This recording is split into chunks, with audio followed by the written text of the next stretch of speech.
can't hold that one up.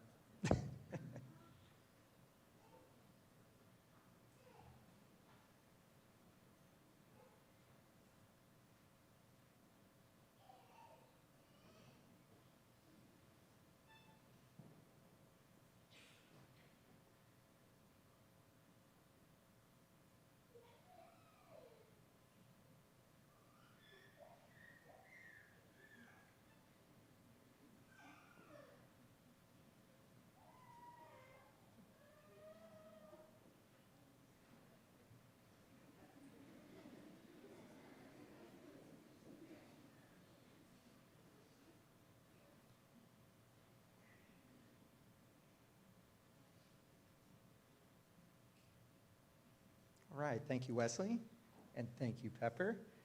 And I have a good morning.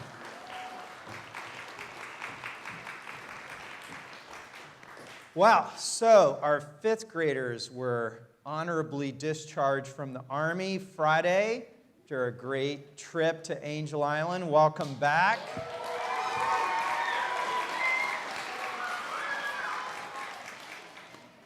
I had 1 a.m. night watch. I need to talk to the lieutenants about how long it took me to recover from that. It was a lot of fun. We had a great time, and we had beautiful weather. And so many of you joined us for the Harvest Fair on Friday afternoon, and I know Ms. Poles is going to come up and talk a lot about that, but I just want to say before she comes up, a very special thanks to her.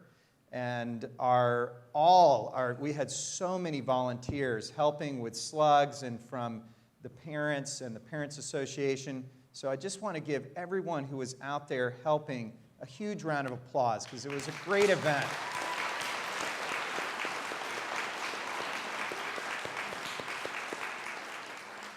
And we'll let Ms. Poles tell us more about it. All right, so we have Emily and Henry as our announcers this morning. Let's welcome them to the stage.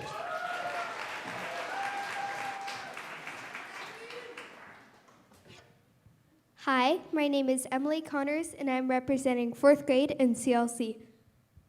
Hi, my name is Henry Lando, and I'm representing 4th grade in CLC too. Parents are invited to join Director of Innovation and Learning, Patty Wick, and Learning Services Coordinator Nina Strika for a discussion on differentiated learning in the library following today's assembly. Parents of 5th through 8th graders are invited to join Allie Fish for a curriculum overview tonight at 6 p.m. in the library. The Entrepreneur Club meets today at lunch in Miss Harper's room. 7th and 8th grade boys basketball teams practice today and Wednesday from 3:15 to 4:30 p.m. All 5th through 8th grade students interested in joining the yearbook committee should meet in the 1st grade classroom Tuesday at lunch. The library lunch bunch meets Tuesday in the reading room. Math Counts meets Tuesday at lunch in Miss Gabe's room. The dance committee meets Tuesday at lunch in the fitness dance studio. CLC meets Wednesday at lunch in Mr. Bacon's room. Chestnuts meets Wednesday at lunch in the science lab. There will be 3 high school admission presentations on campus this week. Brentwood College School will be here Tuesday at 3 p.m. Northwest Prep Charter and Branson Schools will both be here Thursday at 3 p.m. Thank you.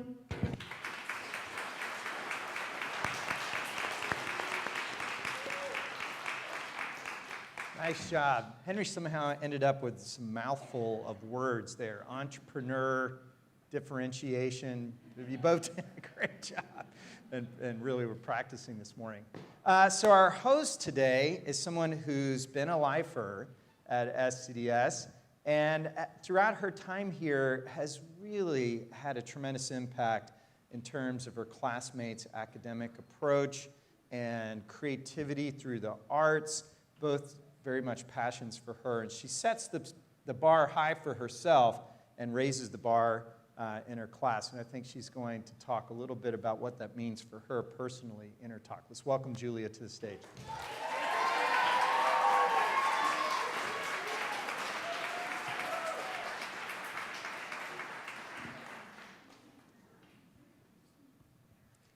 Hi, I'm Julia.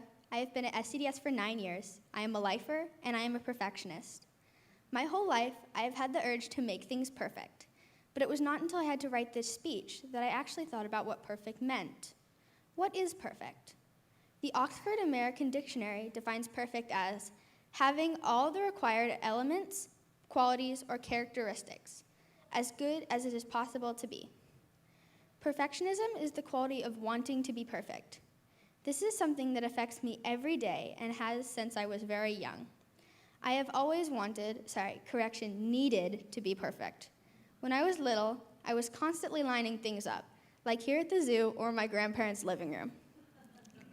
Things look better when they're lined up, I thought. When I was in kindergarten, I had the brilliant idea of being an anglerfish for Halloween. Good luck finding an anglerfish costume, Mom. The eyes in the Eska have to glow, the mouth needs to move, and there needs to be a tiny green male fish stuck to my side. All of this had to happen or I wouldn't wear my costume. It had to be accurate. It had to be perfect. As I've gotten older, the need to be perfect has grown more and more complex, helping but also hindering me. For example, I am always able to keep good grades in all of my classes because I am constantly checking them online and doing whatever I can to raise them. I also frequently ask my teachers for extra credit when my grade plummets below a 98%, which they usually refuse to give me.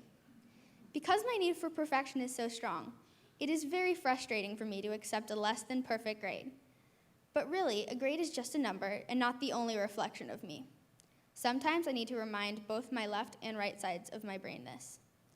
In art, I will redraw anything that does not look realistic as many times as it takes for me to get it right. For example, check out this picture of a great white shark I drew when I was 5. I watched a lot of documentaries on Animal Planet when I was 5. Note the sea lion in its mouth, as well as the erase marks where I redrew the shark multiple times. If it was not accurate, it was not worth drawing, I thought. Whenever someone was helping me color and they colored outside the lines, it would annoy me to no end. My favorite medium to this day is pencil because it is easy to erase. So in some ways, I like to leave myself a safety net in case my work doesn't turn out the way I want it to. Another way I cope with my need for perfection is by spending time with animals. Because animals are so unpredictable, wild, and unorganized, they balance out my compulsive need to make things great. This is probably why I have loved animals ever since I can remember. They take my mind off my assignments and relieve my stress. I will often do my homework with my cat Charlie or my gecko Sir Isaac Fig Newton because they calm me down and keep me focused. They are always ready to cuddle. Figgy was particularly helpful while I was planning for this performance. Spending time outside also helps calm me down because I can abandon all my responsibilities and just go with the flow. On backpacking and camping trips, I am so immersed in nature that I have no reason to think of anything else, and since I believe nature cannot be improved, I feel no need to make it better. As I was planning for this speech, my parents said, "You're not a perfectionist about everything." I had no idea what they were referring to, so I asked, "What are you talking about?" "Your bedroom," they replied. They're right. My bedroom is constantly messy, but that doesn't mean it isn't organized. My room is an enclosed attic space with a ceiling of 6 feet, so I have absolutely no storage. If it doesn't fit in my desk, it usually belongs on the floor. There's a designated place for everything, although it may not be obvious to anyone but me. It used to take me forever to clean my bedroom when I was younger, because I would spend an hour organizing my rock collection instead of picking up my clothes. When my mom asked me if my room was clean, I would reply no, because everything had to be neat and organized for it to be clean. I am constantly keeping my locker, planner, and binders organized, because without order, I would fall apart. This can be advantageous because I can always find my work for class. Perfectionism makes it very hard for me to make decisions because I always want to make the best decision for everyone around me, not just myself. I am constantly afraid I will make the wrong choice and miss out on something.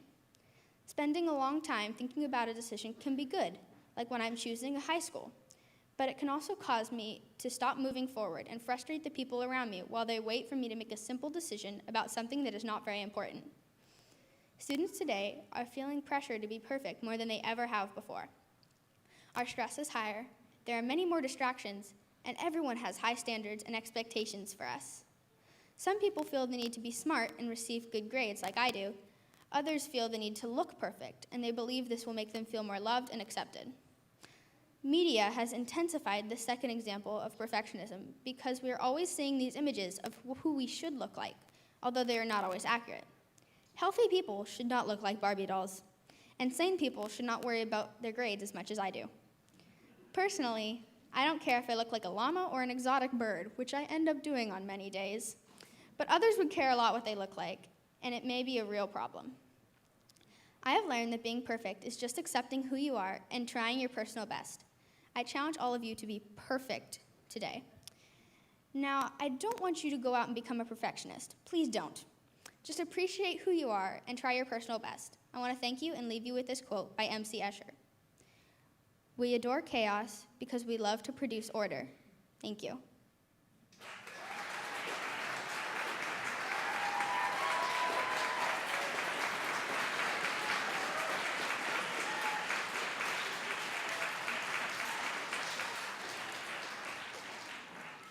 Our first presentation today comes from my classmates Raha and Hannah.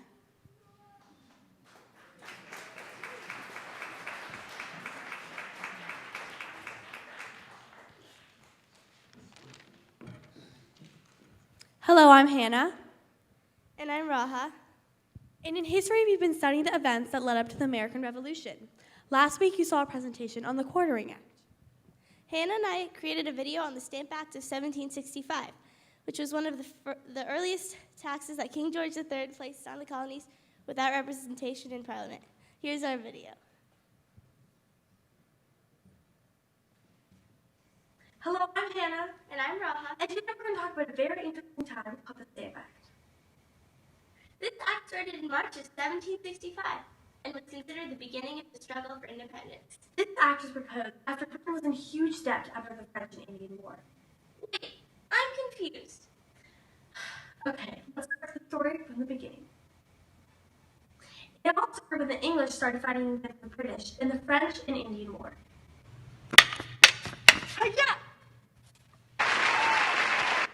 British won, but it wasn't that cheerful because it put Britain in huge debt. We need a way to recover from the war. You're right, but everyone in Britain is already paying many taxes. We must tax the colonists. Our war helped them just as much as it helped us. You're right, that's genius. How about we tax them for all printed materials? We can put a stamp on them. Paper, newspapers, cards, even pamphlets. We shall let the colonists know tomorrow. Oh no. Looks like Britain's got a plan to get back their money from the war.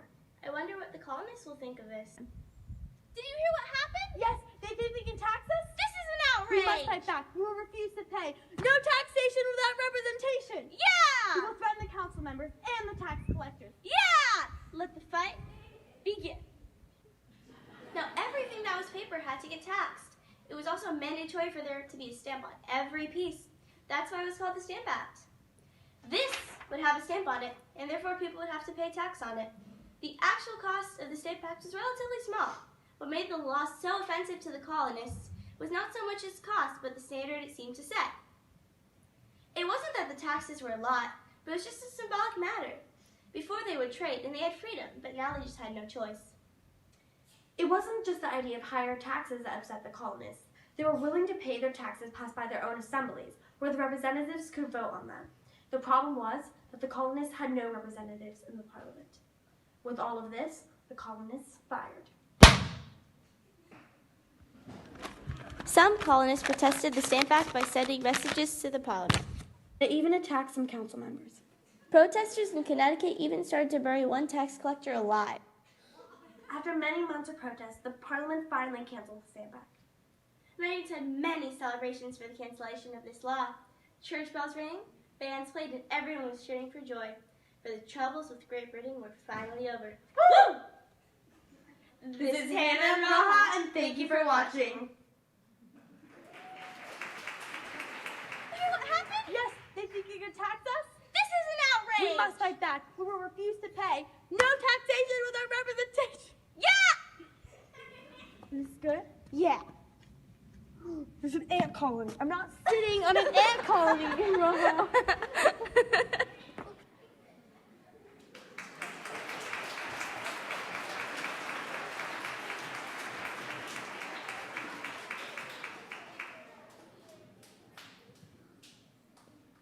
Thank you, Raha and Hannah. Up next, we have Miss Conaway and her 6th and 7th grade math students.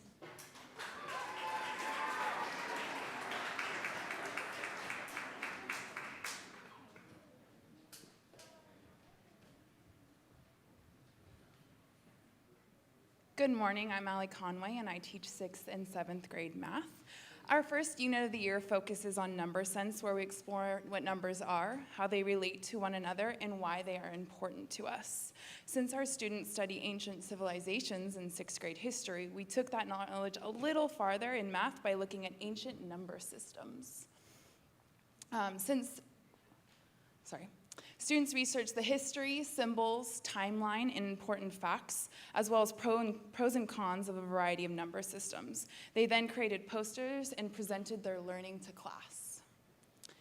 By the end of the project, many students said they had gained a new appreciation for math, especially for the number system we use today. I was very impressed with how the students engaged with the material. They produced excellent work, and both 6th and 7th grade are excited to share that with you this morning. I'm going to stop talking and allow you to hear the 2015 Ancient Number System debate with your host, Quinn Highland.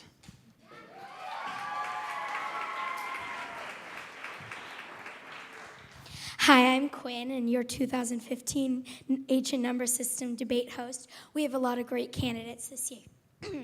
Representing the Mayan number system, Andy and Sam. Yay.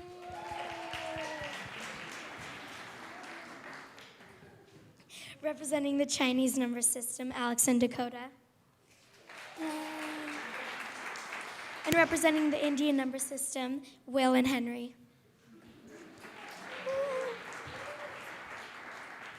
And representing the Roman number system, Nikhil and Hannah. The Babylonian number system is Kelly and Maxine. And finally, the Egyptian number system, Pilar and Ariana. Let's give all of our candidates another round of applause.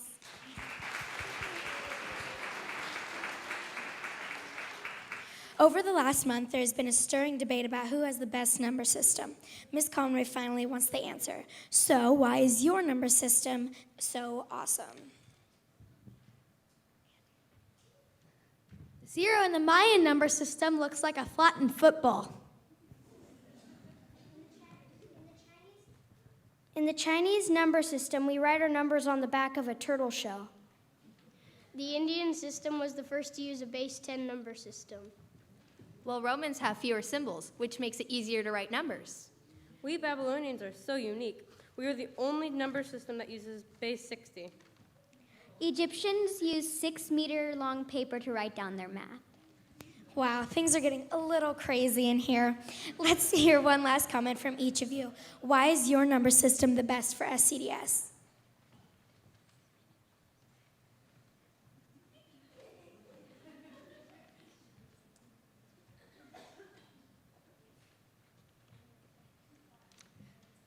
The Mayan number system is base 20 because the Mayans had 10 fingers and 10 toes, hopefully.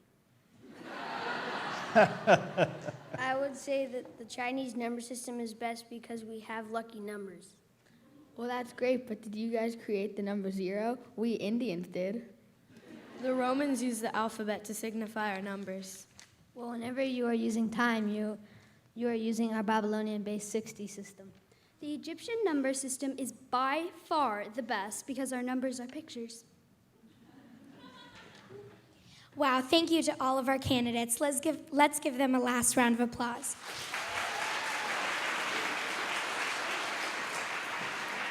Make sure you all go and vote for your ancient number system of choice. But on a serious note, this project was really important and fun. This project was helpful to me because none of us really knew about any of the number systems. It was interesting to see how different every culture was and still is. It made our number system seem way cooler than we ever thought it could be, and we respect it a lot more. Thank you.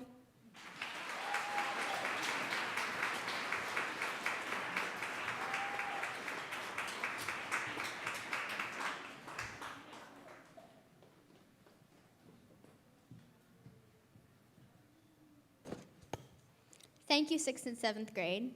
And now, Miss Poles is here with the news you've all been anxiously waiting for. The Harvest Fair and Zucchini Car Race results.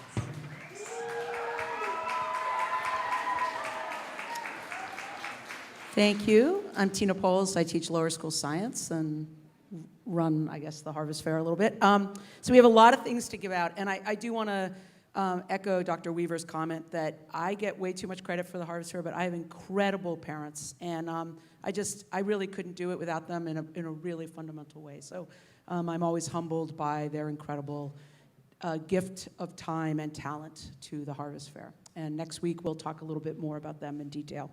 But in the meantime, let's get some things rolling out here. So first I have my pumpkins to give away. This requires guessing their weight without picking them up. And we have the small one is going to be given to the kindergartner and kindergarten through fourth grade who guessed it. The weight actually was 11 pounds, 5 ounces, and I had Logan in third grade guess 11 pounds, 5 ounces. So Logan, come on up.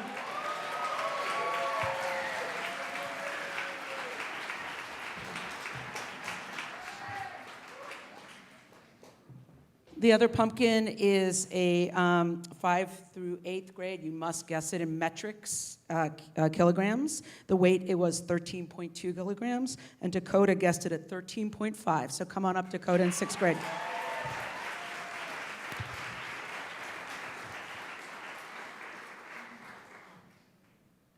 Congratulations. Got it? Yep.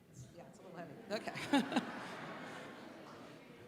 I always tell my students when they guess 50 pounds, I'm like, I'm not walking across the stage handing a 50-pound pumpkin to a kindergartner. So, keep that in mind when you guess. All right. So now I'm going to ask Carter if he'll come up and join me. Carter was tremendously helpful in the zucchini races. I just grab a kid who looks like they can handle the mayhem and help me out. So he was really helpful to me. So he always gets to hand out ribbons. And I'm going to call names and you're going to hand out ribbons. Is that going to work for you, Carter? Okay, good. All right, so let's do the non-racing. So the first one, this is the best of natural materials. This is who did very cool things without using plastic. So my third place ribbon is Ella B. in first grade for her butterfly with rose petals. Come on up. I'm going to make a request that I forgot to make. I have a lot of ribbons to get out. Could we hold the applause and then you guys can go crazy at the end? Would that work? Because otherwise we'll be up here through second period. Okay, so Ella B., thank you very much for her butterfly. Second place in best use of natural materials is Livy Brown with her lizard with carrot feet, which I loved. So come on up.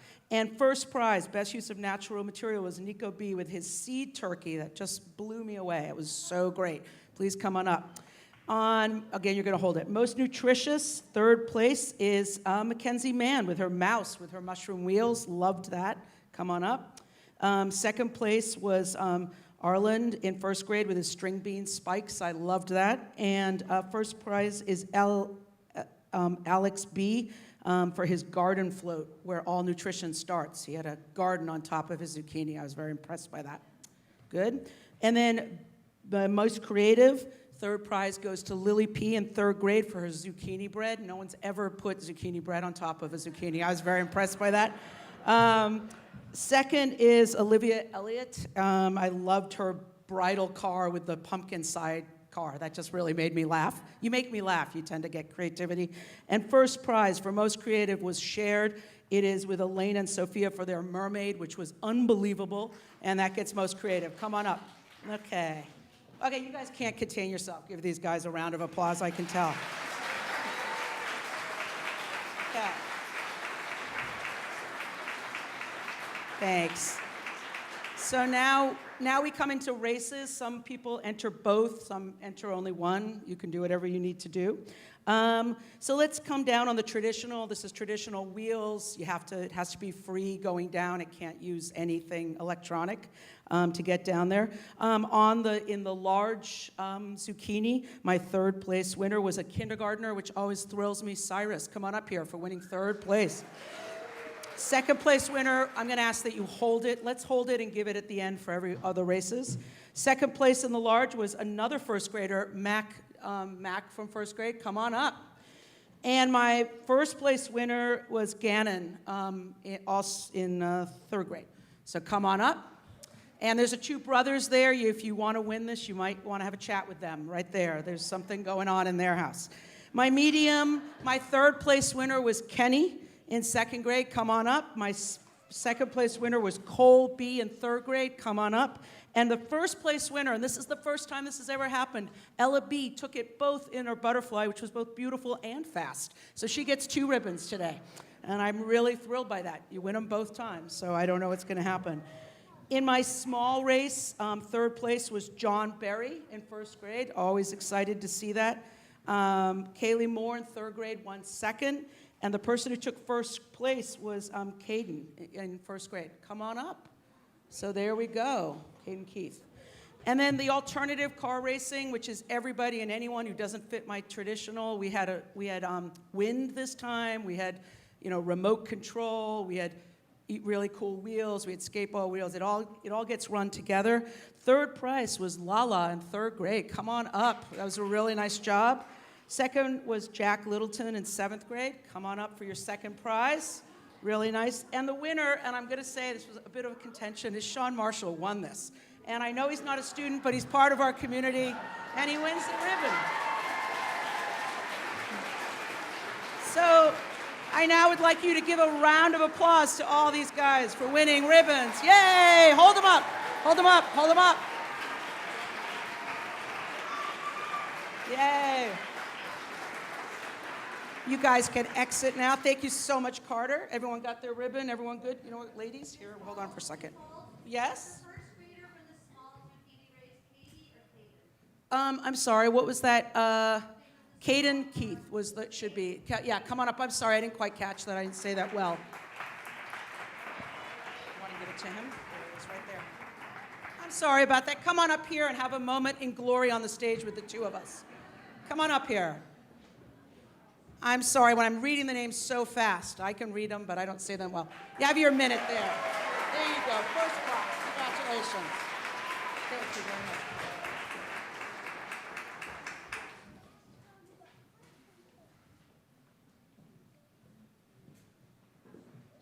Thank you, Ms. Poles, and congratulations to all. Dr. Weaver, I'd like to invite you back up to the stage to close today's assembly. All right, let's give Julia and everyone else on stage another round of applause. Thanks, Julia. That was a perfect segue to what I wanted to talk about. I'm going to start with a scene from, it's not a scene from an upcoming, but she's using characters from an upcoming feature-length film that we're all really excited about. And it's the Peanuts. And I think one of the funniest moments in the old Peanuts cartoons is when the characters sit in class and are listening to the teacher speaking, and the teacher's voice is almost always represented by the wah, wah, wah, wah. And I hope that's not what you hear in your mind when you're in class. And I hope you hear something more akin to what I want to talk about today, and that's the art of oration, or speaking in public with a specific purpose, and that purpose is to teach, to help people learn, or to persuade through creating an argument. And that art is age-old. It has its formal origins in ancient Greece, where master orators train leaders from all over the classical world. And its origins really are probably even earlier than that, in ancient people gathered around a fire, learning through storytelling. Regardless, the act of sharing information through speaking and listening is ingrained in who we are. But it's an art that risks being lost in our modern world, where we're really losing the ability to listen. I don't think we're losing the ability to speak. We still do plenty of that. An op-ed in the New York Times this weekend was written by Molly Worthen, an assistant professor of history at UNC Chapel Hill. And in that op-ed piece, she defends the art of lecture as a form of learning that has value. She states that an academic lecture is a well-formed argument intended to engage a learner in listening and thinking. She describes lecture as a form of mindfulness and attention training, things in short supply in our world. Taking notes by hand during a lecture requires the learner to synthesize and truly make the information their own. It's a wonderful piece entitled Lecture Me, Really. And I love that title, and I'll include a link in the comment this week so you can read it. A second op-ed, because you'll recognize the gentleman in the corner there, if you read the New York Times, is from a regular contributor, David Brooks, and was entitled Schools for Wisdom. And Mr. Brooks argues that in our push to make schools look more like the workplace and have every learning activity feature active collaboration and technology, we risk losing an important element, deep knowledge formation. Learning and mastering content are skills that are critical to shaping the quality of your mind, which matters greatly. Being able to work well with others is certainly important, but being able to bring to a group knowledge, intellectual rigor, and wisdom is preferable. The quality of your mind matters. So as you leave today, think about that. Well, I'm proud to say that the art of listening and learning has not disappeared at SCDS. And you don't have to look farther than our weekly assemblies and our awesome 8th grade assembly hosts. Each week, our 8th graders and all of our students have the opportunity to share their deep learning, their content mastery. And I hope as an audience, you have the opportunity to practice your listening, but not this kind of listening. The Peppermint Patty does. Active listening requires as much effort from you in the audience as it does the speaker on stage. And you're absorbing and grappling with ideas being presented, comparing them to what you already know, considering what you believe, and making what you're hearing part of your knowledge base. Well, another place that oration and listening is alive and well at SCDS is through TEDx Sonoma County. And on Saturday, November 7th, we'll host our 4th annual TEDx with the theme this year of Trending Now. What's Trending Now is all about this same topic of our interactions with technology in modern life and how it's become a part of who we are and even risk changing the essence of what it means to be human. Tickets are on sale, and the day is appropriate for students as well, especially our intermediate grade and older students. As we sit in silence together, I want to leave you with this quote from one of the most famous Roman orators, Cicero. Simply it is, to live is to think. Have a great week.